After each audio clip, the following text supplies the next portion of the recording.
Heroes are an inspiring group of people. Every one of them, from the larger-than-life comic book heroes you see on the big silver screen to the everyday heroes that let us live the privileged lives we do. Every hero has a story to tell.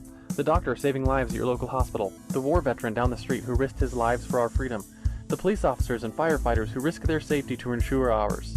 Every hero is special and every story worth telling, but there is one class of heroes that I think is often ignored.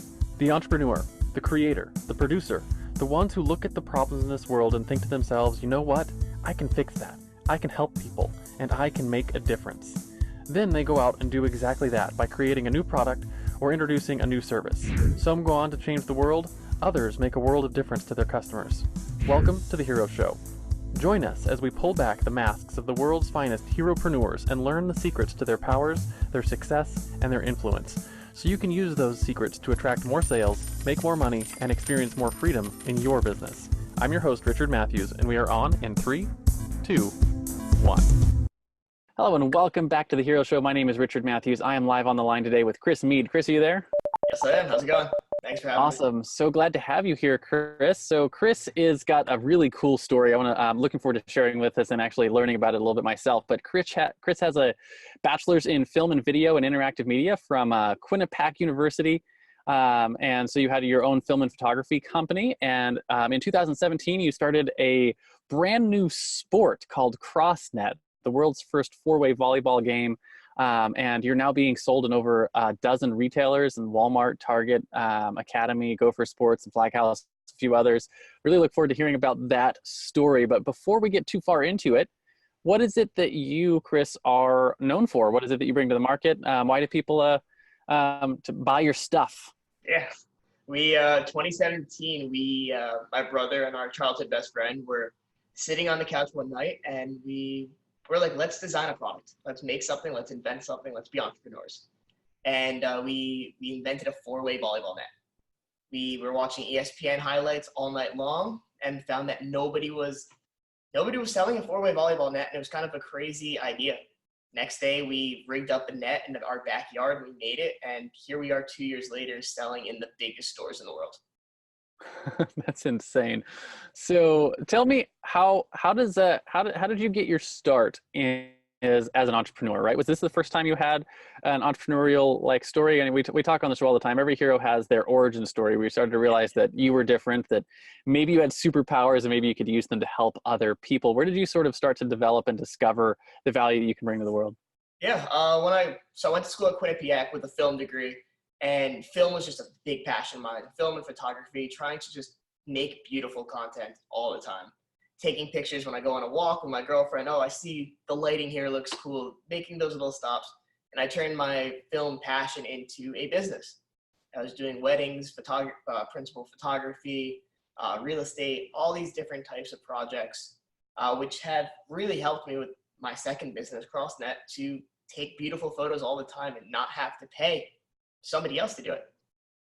Awesome. So you got started in the photography business. I actually had something similar. I started as my first, well, more like my second or third business, because my other ones were like when I was a kid, and I started a few businesses that didn't end well. But I paid my way through college as a photographer, doing wedding photography and other things, and I discovered, I don't know, about a year and a half into that it wasn't as fun as a profession as it was as a hobby. Yeah. So same way.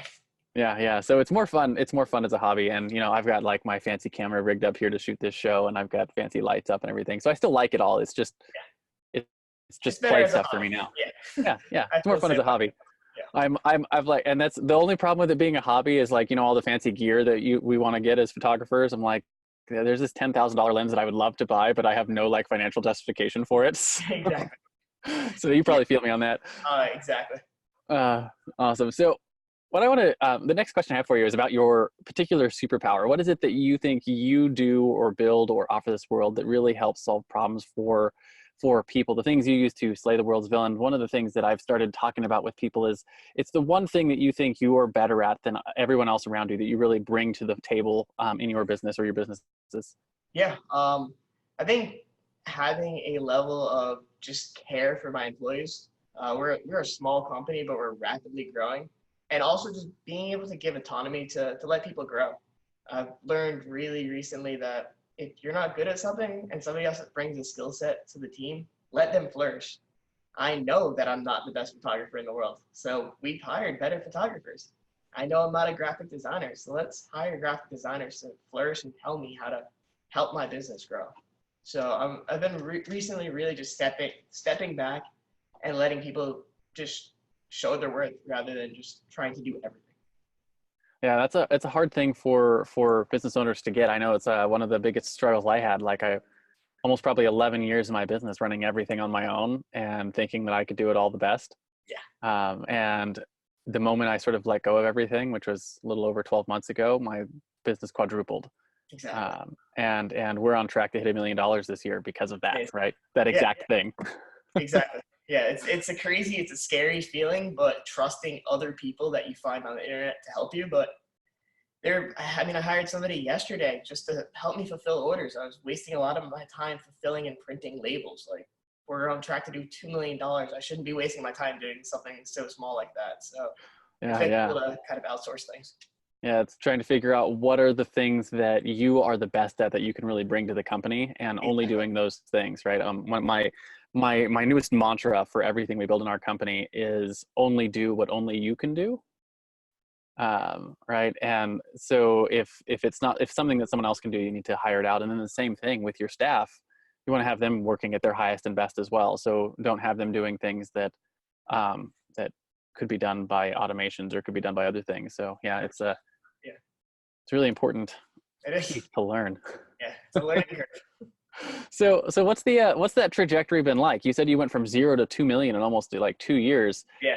How does that happen, right? Without imploding, right? Because that's actually, this is selfish. I'm looking at my current trajectory and going, holy crap, if I do this right, I'm going to hit $1 million this year. And thinking, if I make a mistake, I'm going to smash into the ground really hard. Yeah. It's been fun. So we invented this 4-way volleyball net. We knew we were onto something when we brought it to the beach and set it up. As soon as we set it up, people just turn their heads. They come over, they talk, they make conversation because nobody's seen it before. It's essentially like an alien on the beach. Everyone's having a good time and they wanna know what it is. So our quickest thing that we realized was the more nets we get out into the world, the more free marketing essentially that people are doing on our behalf. So we are getting these clusters of people all over the world while we talk right now, playing our game at the beach, doing free marketing for us while they're having an absolute blast. So we found that the more nets that get out into the world, the more our company just continues to grow. Yeah. So it's like making sure that you found the one thing essentially that is leading to your growth. Yeah, Right. that and a lot of Facebook ads, but yeah. I can imagine a lot of Facebook ads yeah, and it's kind of a nice viral type of ad too, because people have never seen that before. 100%. Right. And you pair that with, we have Olympians playing it. So it's a very high competitive rally that they have on the 4-way net. Yeah, nobody has attention anymore for anything, but if you see something you've never seen before, you'll give it 3 seconds and you might click the link and you might put your email in. And now we got you. So, and we do a really good job of that. That's awesome. So on that, since it's something that wasn't on the market before, did you guys have to go through and do the patents and trademarks and stuff on it? Yeah, so we have a nice legal team that has taken care of all of that, but the game is fully patented or protected in every single way. So it's really nice to know. So you guys get something like what, 20 years on the patent that you guys can own the market? Exactly. So we'll welcome competition in 20 years, but who knows when it will be then. Yeah, that's really cool. So when it comes for those of us who have never done that aspect of business, right? I've done some private labeling and worked with companies that have made products and stuff before, but never on the patent side. What were some of the struggles that you ran into with that?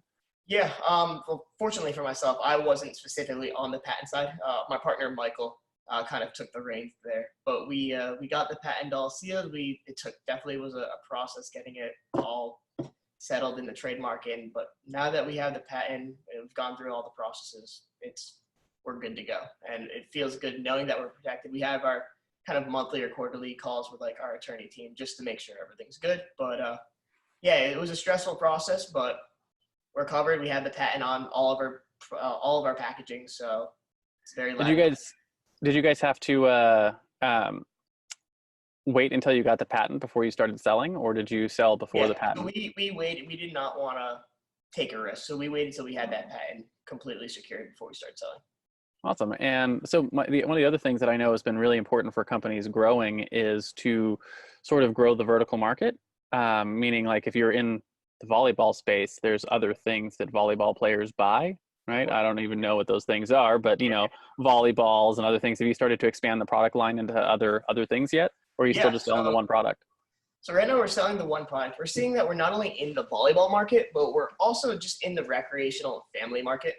Mm-hmm. Uh, we're seeing almost a good 50-50 split between your fun athletic volleyball player and also your mom looking to Mm-hmm. buy a game for their son or daughter to go out on the beach, their backyard, and have a good time and just get off their cell phones.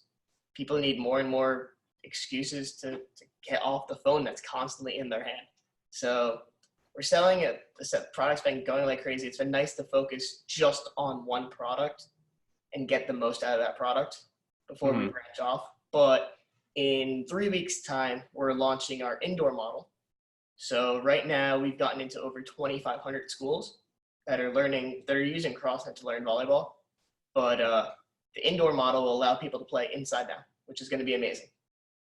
That's awesome. So you're still just one product, but you're bringing a second model to market. Correct. Really shows what you can do with a single product if you Exactly. hit a Yeah. good curve with it. So next question I have for you is your fatal flaw, right? So just like Superman has his kryptonite, or Batman's not actually a superhero, he's just really dedicated and has lots of money, right?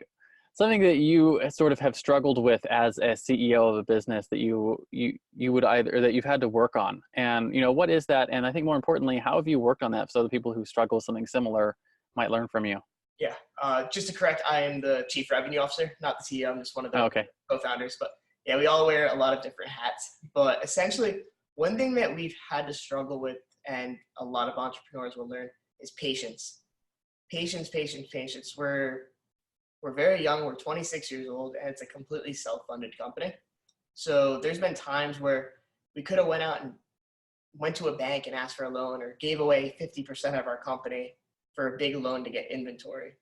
But we started with less than like 50 nets. And then we sold the 50 nets, and we took the money from the 50 nets and we bought 100 nets. And then we sold 100 nets, and then we bought 250 nets. It was like running a lemonade stand essentially when we were just really Yeah. starting out. And now we've turned the lemonade stand into a Starbucks, and we're buying 7,500, 10,000 nets at a time. But just knowing that if you have a good product and you had that camaraderie with like your teammates, you'll be able to build a business. It just takes a lot of time, and just having the mindset.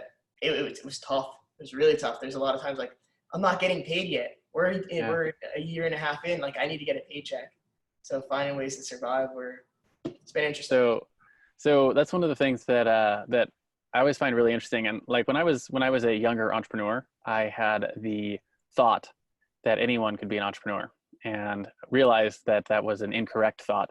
And my more correct thinking is more along the lines of, you know, Disney's Ratatouille. You know, anyone. It's not that anyone can be a chef. It's that a great chef can come from anywhere, right?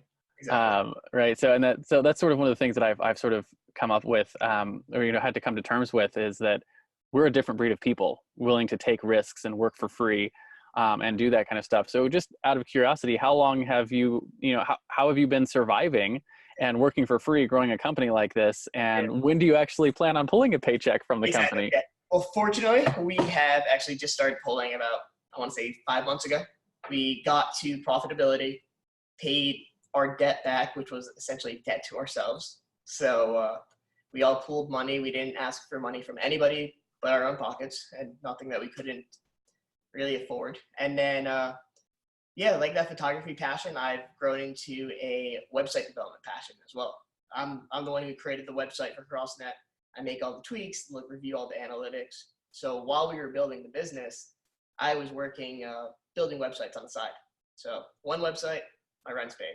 Another website, got 2 months of rent stashed away. So here we are, and we're finally paying ourselves, and we have no debt, and we own 100% of our company. So That's having really cool.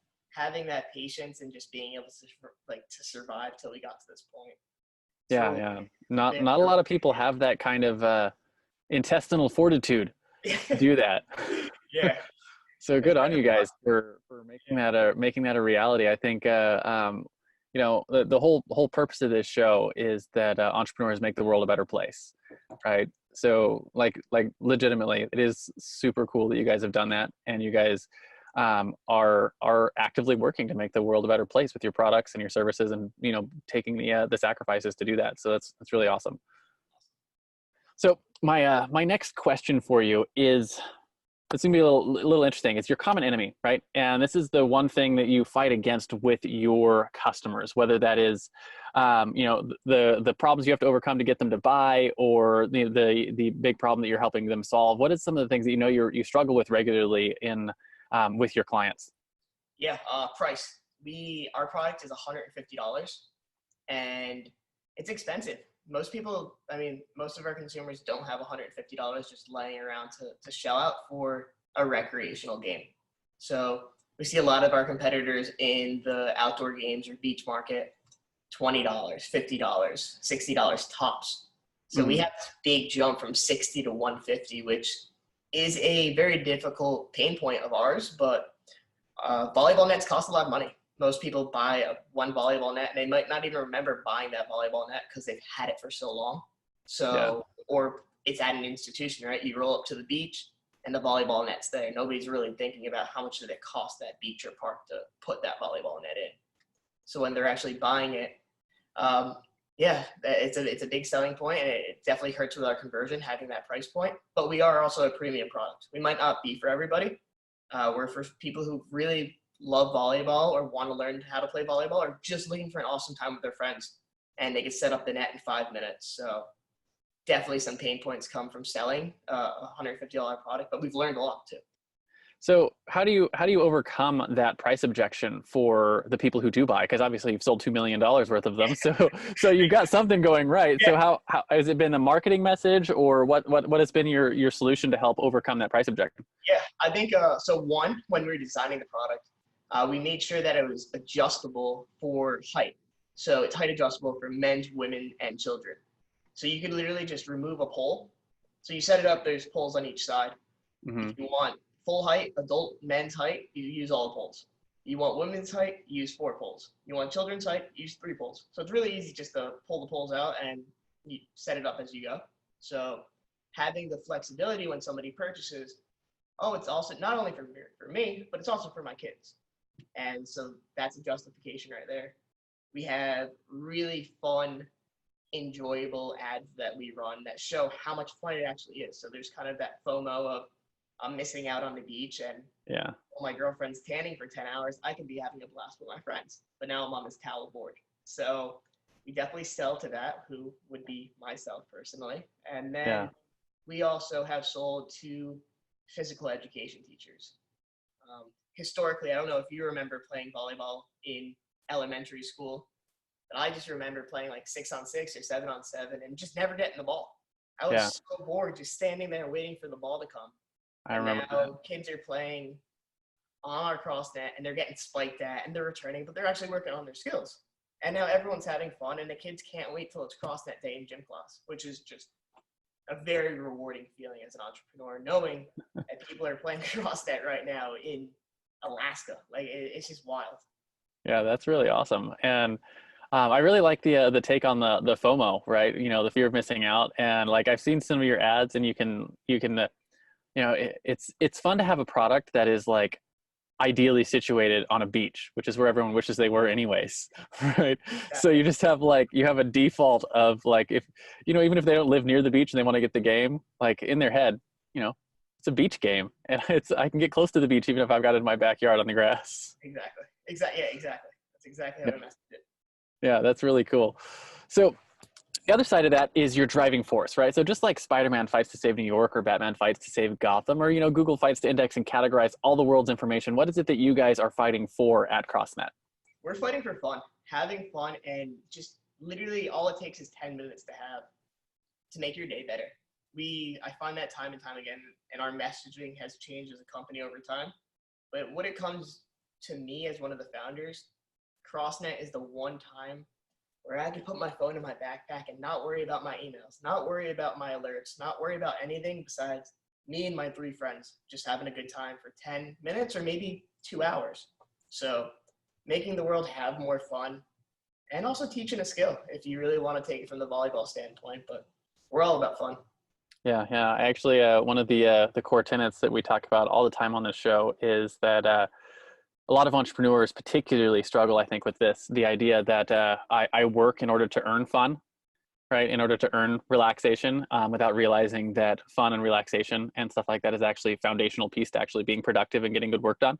Precisely. Yeah. Yeah, yeah. So it sounds like you're in the same vein of thinking that, hey, if you want to actually do good work, you need to get out there and get the blood flowing a little bit. Exactly. Yeah. And Give if you're yourself always permission to working, play. yeah, if you're always working on your company, you never have time to have fun. Granted, it is rewarding building your company, but just even 10 minutes. I mean, going out for a jog at night, that I look forward to that, like having that fun and relaxation and just enjoyment really Yeah, helps yeah. me get through the day. That's why we travel with my wife and kids, because we're always in cool places doing cool things. My son's currently at an archery class. He's got archery all week or all month this month to learn how to shoot bow and arrow. Super excited about that because now, as far as he's concerned, he's a killer. That's awesome. uh, so it's pretty awesome.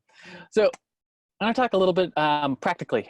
We talk on this section, the hero's tool belt, right? Maybe you got a big magical hammer like Thor, or a bulletproof vest like your neighborhood police officer, or maybe you guys just really love how Evernote helps you organize everything in your business. What are some one or two of your like tools you couldn't live without in terms of growing a physical product business like this?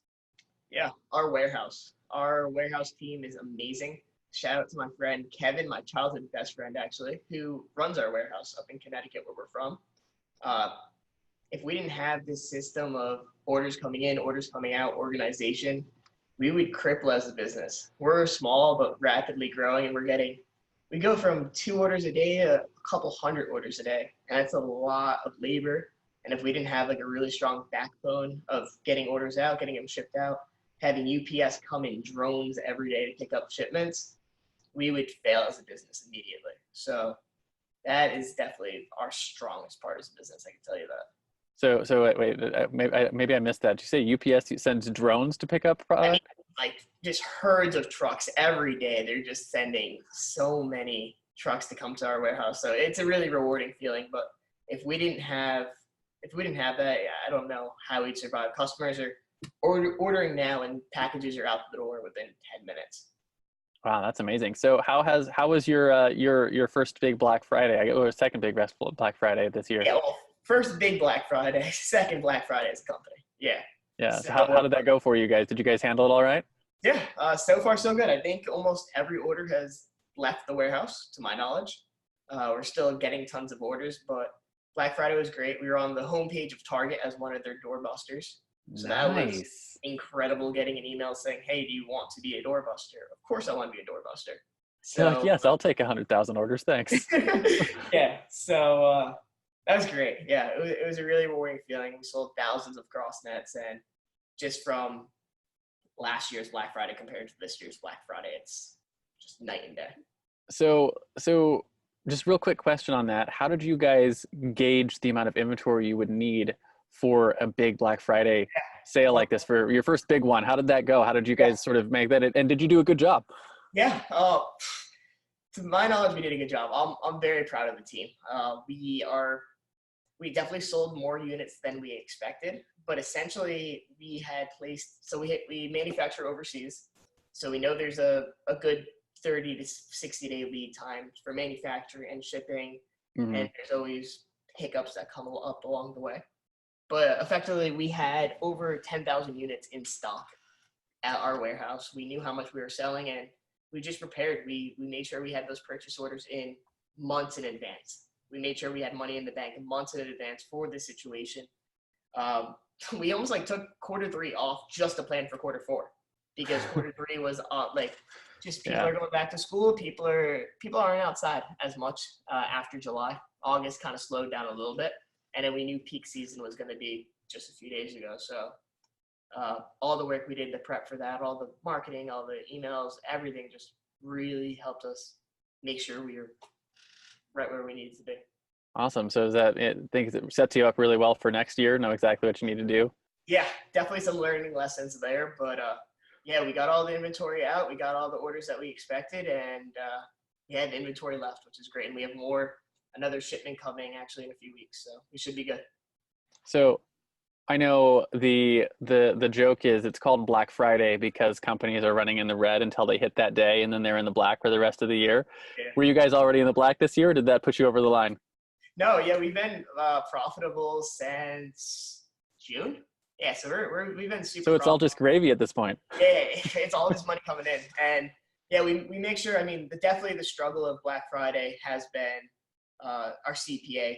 When you're marketing against all these other companies, your cost per conversion is going to go up. It's just kind of the beast. But yeah, proudly we made profit on every single order that left. So as a business owner, I can't ask for more than that. Yeah, that's really awesome. Yeah. So I'm going to take a little bit of a detour and talk about your own personal heroes, right? Frodo had Gandalf, Luke had Obi-Wan, Robert Kiyosaki had his rich dad. Who were some of your heroes growing up as a entrepreneur? Were they real life mentors? Were they speakers or authors, peers who were a couple of years ahead of you? And how important were they to what you guys have accomplished so far? Yeah, personal heroes. Honestly, the company's founded with myself and my brother Greg. So honestly, our parents growing up were just meant everything to us. It's kind of a cliche answer, but they showed how much just attention to detail is really important growing up, and caring for your employees, making them feel happy. If it wasn't for them to just kind of pave the route for us and motivate us every day to like do better than they did, I don't know where we'd be, to be honest. So our parents were definitely our biggest heroes and our biggest inspiration. My mom is just like constantly gloating about CrossNet and sending flyers, handing people flyers. Oh, have you heard about my son's beach game? And it's like, yeah, Mom, we're in Target. Like everyone knows about CrossNet, but it's still like a surreal feeling. Yeah. My mom's the same way. She always talks about me and my business, and like every even this episode, I guarantee when it goes up online, she'll be the first person to comment on it because Yeah. moms are the best. But I am hoping at some point that my children pick up the ideas that we're talking, we're putting down. So it sounds like you did, right? So hopefully my kids were at some point, because at this point my 10-year-old still, I feel like his head's not screwed all the way on, but hopefully we'll make it through all of that. So let's bring it home for our listeners a little bit and talk about your guiding principles. What are the top one or two principles or actions that you use regularly today that you think have contributed to the success and the influence of CrossNet? Ones that maybe you wish you had known when you first started out as an entrepreneur. Yeah. I think being truthful just literally goes a long, long way. At first, maybe when you're learning, like you're trying to just make the customer happy all the time, but it ends up giving you more issues in the long run. If the product is not going to get to the customer in 2 weeks, don't tell them it's going to get there in 3 days and then shovel your way up 4 days after that and try to make up excuses. Just be honest, and it's going to save you a lot of effort. It's a tough pill to swallow sometimes, but just honesty and being true goes a long, long way. Cut out a lot of headache in my life in the last year by just being straightforward, saying how I feel, holding my tongue when I need to hold my tongue, but just speaking my truth and putting my foot forward when I need to put my foot forward and stepping back when I need other people to kind of lead. Yeah, awesome. And I'm curious, how has that impacted your reviews online? Because I know that's a huge portion of business today is making sure the reviews are good. So what does it look like for you guys? Yeah, our reviews are super positive. You look on our Target, Walmart, our .com, all really, really good reviews. We've learned some negative reviews have been like, oh, the product, it takes a long time to set up. So you know what? What was the first thing we did? We're making documentation and content around how we can get to faster setup times. Why can I set it up in 4 minutes and somebody else takes 20 minutes? Mm-hmm. So learning from the customer has been a huge thing. I want to know what's wrong because I want to fix it. So we get feedback forms out about 14 days after somebody orders, and then we'll check back in about 7 days later if we still haven't heard back. But I'm constantly looking for improvements. Our customer service team is going above and beyond, like calling directly, expediting orders, doing whatever we can, even if it costs us money, just make sure people are getting their products, especially around Christmas time. Yeah, that's really awesome. And have you guys, do you guys have a specific like plan in place that is specifically geared towards driving reviews and higher review rates? Yeah, so we had an app called Bizarre Voice. Shout out you guys. They very pricey tool, but very effective tool. And what they do is they essentially syndicate reviews across all of our online retailers. So when we got into the big box stores and started selling on the Target and the Walmarts of the world, our reviews didn't populate. And you'd see 400, 500 reviews on our website and 0 on their website. So there's a big disconnect there for the customer. And we saw a drop off in sales. Oh, we're on these big websites. Why aren't people buying? Oh, it looks like you're nobody. So we bought this reviewer app that syndicates them across all the channels. And now we have the feedback coming out. And whenever somebody leaves a review on Target, it comes to us. Somebody leaves a review on Walmart, it comes to us, and it's shared throughout the universe. Yeah, that's really awesome. So, and it has that made an impact in the way the sales are going on all those platforms? Yeah, I like to think so, yeah. I certainly have seen an increase in conversion. If you look at the month-over-month data, you can see that our conversion rate is rapidly increasing. And yeah, I mean, our company's also rapidly increasing, and our brand name and our brand strength is always growing as well. But yeah, we've seen everything just kind of level up month over month. So one of the things I was learning recently from a friend of mine who works with Inc. 500 or Inc. 5000 companies, and fastest growing companies, is one of the things that they all have in common is they have one number that they check that is like the heartbeat for their business. And they know that number inside and out, and whatever that number goes up or down, it gives them the indication of what they should do. Have you figured out what that number is yet? Yeah, and how's it doing for you? I'm like, my number one is conversion. 100% every time I open my phone, what is our conversion rate for the day? And that will let me gauge if we're targeting the right customers or if we're targeting the wrong customers. And also, how much money am I taking home at the end of the day? So I can be very predictive about my business. If I know we're getting 5,000 site visitors today and my conversion rate's at 3%, I know how much money I'm exactly making and how much our business is making.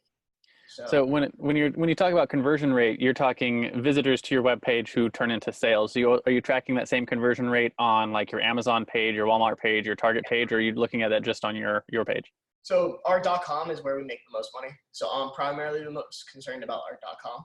But yeah, we're also looking at the Amazons and the Walmarts and what can we do listing wise. Maybe there's a tweak. Oh, this word doesn't work here. This photo should be here. And then we'll gauge that over time. So if you don't mind my sharing, what's your target conversion rate you wish you hit every day on your site? Ideally, we hit during Black Friday, we hit about a 4.5% conversion rate. That was unworldly and not realistic. But if I could get that every day, that would be we'd be a $10 million company next year. I have a recommendation for you when we get off the phone. A good friend of mine regularly helps their clients hit 6% conversion rates every day. Let's talk. Yeah, so I'll send you over their direction. But anyways, that's really awesome. Yeah. So last question for you is the Hero Challenge. It's pretty simple. We do this on every show, and it's basically this. Do you have someone in your life or in your network that you think has a cool story like yours? Who are they? First names are fine, and why do you think they should come share their story on the Hero Show? Yeah, one of my really good friends, Sean Kelly. He is based in New Jersey. Met him on the internet, and now he's like one of our best friends. He was essentially an entrepreneur, blowing up his company on Instagram. He owns a company called Jersey Champs, and what they do is he makes custom jerseys for influencers everywhere, and then he splits across like a percentage of the sales that he makes. So he's worked with like Mark That's pretty genius. All these massive like rappers, big entertainment groups, but he's like the #1 online company in making jerseys, and it's a really cool hustle. He just got onto Forbes last week made $1 million, like super cool kid. So yeah, that's awesome. Yeah.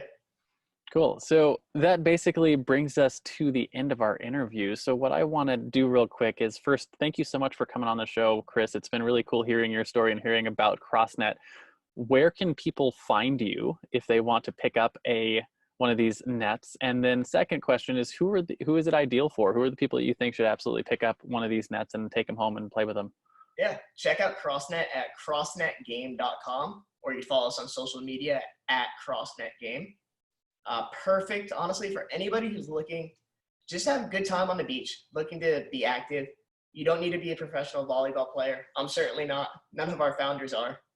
just looking to have a good time and enjoy the beach or enjoy the grass. Like, it works perfectly in a park. So if you're looking for a recreational activity to have fun and get away, and you're an outdoor enthusiast, it's a perfect game. Awesome. Thank you so much for coming on to this show. If you're watching the show and it sounds like that would be a good time for you, definitely check out the CrossNet thing. Even if it's just to watch their videos are really, really good. You get an idea. If you're an entrepreneur at someone who's really doing a really good job of their marketing, definitely check out and watch what they're doing. Because obviously, you guys have gone from $0 to $2 million in a couple of years. That's everyone's dream, right? So, go through and watch what they're doing. Pick up one of their nets. Chris, do you have any final thoughts for our listeners here on the show before we hit the stop record button? Yeah, just if you have a good idea, put it into practice. Why not you? We were nobody 2 years ago. I mean, we were just kids growing up in a small farm town, and now we have our product worldwide, and it's just still a crazy, rewarding feeling every single day that people want to talk and learn and are going and playing our game. So why not? That's awesome. Just give it a try. Absolutely. Just go out there and make it happen. So thank you so much again. Go ahead and we'll say goodbye to our audience here and hit the stop record button. Have a good day.